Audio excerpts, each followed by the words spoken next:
உந்தன் சொந்தம். நெஞ்ச தட்டிலே என்னை கொட்டினேன், எந்தன் யாவும் உந்தன் சொந்தம்.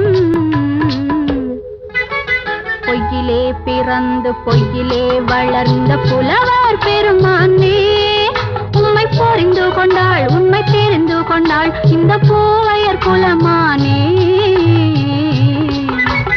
பொய்யிலே பிறந்து பொய்யிலே வளர்ந்த புலவர்